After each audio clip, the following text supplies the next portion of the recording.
Зохиолч Алтан Хундгийн Гашуун байна үйлчлэгийг та бүгддээ хүргэе.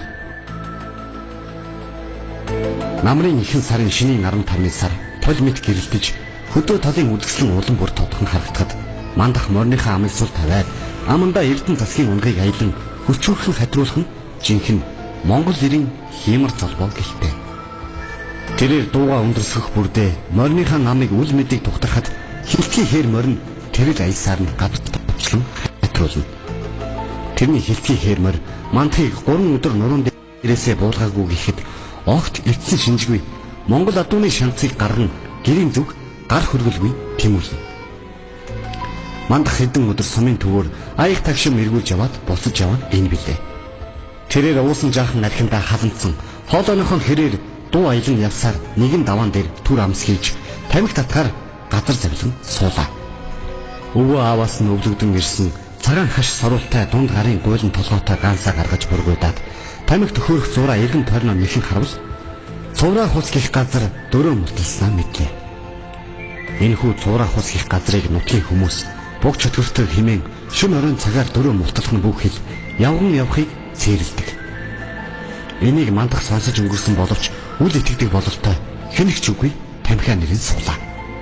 Арих бадагаараа өөртөө ярьдаг зангаараа мандах хэн нэгний тухай амандаа үгэлж энэ муу тамхич нь ямар гашуун болцгоо вэ гэж хараагаад шүлсэн хаяхад атхан талд нь хэн нэгэн эрэхтэй хүний гэх сүнг дуу сонсогдов. Мандах ингэж дуурахын сонссон боловч сонсоогүй юм шиг царай гархан суулаа. Уудсан ч үе тэрэнд энэхүү газрын тухай ярьдаг сонин жигтэй явдлууд санаанд нь нэлж дараалан бууж нэг л чирхэд явчихав. Мандах хийм сонсон үсгээ шалгах гэсэн шиг гашуун байна уу гэж нүдэ эргэлдүүлэн асуухад ард талд нь хэн нэгэн сөнг хоолоогоор гашуун гэж хэлэх дуулаа. Энэ үед мандахын нурууны шарус ширхэг босгох шиг болж иргэн харуул хинч үзэгдсэнгүй. Тэр айсан хүнд аргал хөдлөн гих үгийг санаж өөрийгөө зоригжуулаад тамхиа шуналтай нарахгүй сорох зураа дахин шалгаж үзэхээр санагдаж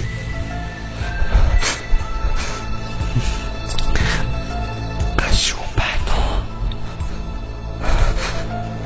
гэж амандаа чимээг өхөн шивнэхэд өнөөхсөн коолой улам бүр ойрцсон мэт яг дэргэдээсэн. Гашуун гэж дуулахад мандахын нуусан архин ор мөргөө арилах шиг болж хүүтэн хөлсөн дотор харан хулан гадагшлав. Тэр даруй мориндоо мордож даваа уруудан давхиж авах зураа одоо буг чөтгөр хотсон байх гэж санаад дахин нэг удаа гашуун байна уу гэж асуухад яг л дэрэгдээсэн нөгөө сөнг хоолоогоор гашуун байна гэж дуулахад мандах мориндоо хэд сайн ташуур өглөө. Илдвээ бодон давхих зураа хэрвээ сүнс дагаж харуудвал модон дотор сүлжин давхиж төөрүүлдэг гэж өвгчүүдийн ярихыг сонсож байснаас санаж ойрцох мод руу орж сүлжин давхиад модны захад гарч ирэн дахин гашуун байна уу гэж асуухад мөн л дэрэгдээсэн гашуун байна гэж дуулав. Мандах бүр ихээр сандарч нутгийн учир мэддэг өвгний гэрийн зүг жолоо мушглаа. Мандах хайд сандарсан амтэн дэндүү өвгний үүдээр орж ирэхэд дэндүүгээ учрыг нь баг гадарсан бололтой учир явдлыг нь яран асуулаа.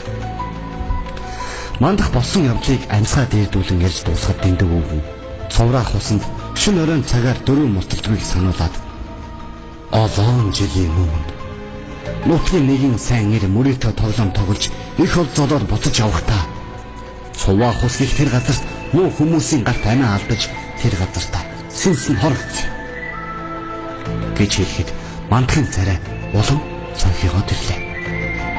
Энэ ядрын сүнс хорогдсон хүний хөрөнгө мал өвгөрөн хаосордог гэж ярьдгийг мэн лээ.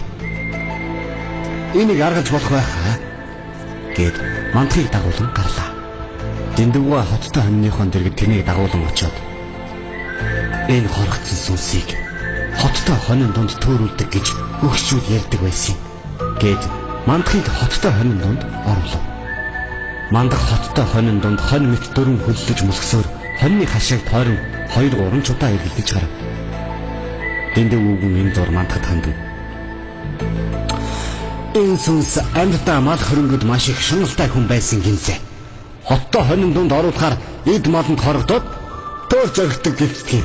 Миний хүү сайн төөрүүлээрэ гэж өвлөн зогсно. Мандах хид хид тойрсны сүүлээр гарч ирээд үл мэдэг дуугаар "Гашуун байна уу?" гэж асуухад ямар ч хариу дуурсангүй. Дууга жаахан өмсөж дахин асуухад мөн л хариу өгсөнгүй сэтгэлийн жаахан амарч дэндүү өвгнийд оров. Дэндүүгээ мандахыг хоноод явахыг сануулаад "Маргааш өглөө чи манай хоныг гаргаад цуврах усны ойролцоо төгүүлж билчээгээд гэрээнд хөдлөөрэй" гэд унтахаар хэвтлээ. Тэр шин мандах ард олны дунд явган яригддаг сүг сүдэр буг чөтгөрийн тухай байс хийгээд бодол хийлж айсандаа цоромж хийлгүй хонс юм.